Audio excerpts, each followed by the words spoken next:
తీర్మానం చేసుకున్నారా? లోకం కొరకు బ్రతుకుదామని తీర్మానం చేసుకున్నారా? విచిత్రం చూడండి, దేవుని కొరకు బ్రతుకుదామని తీర్మానం చేసుకున్నప్పుడే ఫిలిష్తీయులు ఇశ్రాయేలీయులతో యుద్ధం చేయటానికి దిగొచ్చారు. అయిలరా, నీవెప్పుడైతే దేవుని కొరకు బ్రతకాలని గట్టిగా కంకణం కట్టుకొని తీర్మానం చేసుకుంటావో అప్పుడే సాతాను మరెక్కువగా నీ మీద యుద్ధం చేయటానికి కూడా వస్తాడు. నువ్వు త్రాగుబోతుగా ఉన్నంతకాలం వాడు నీ జోలు రాడు. నామకార్థ క్రైస్తవుడిగా బ్రతికినంత కాలం వాడు నీ జోలు రాడు. నులువెచ్చని స్థితిలో బ్రతుకుతున్నంత కాలం వాడు పొరపాటు నిన్ను ముట్టుకోడు.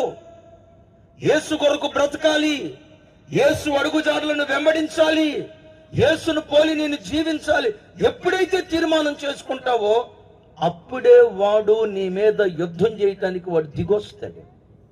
వాడు దిగొచ్చాడని నువ్వు కలవరపడుకో. దేవుని కొరకు బ్రతకాలని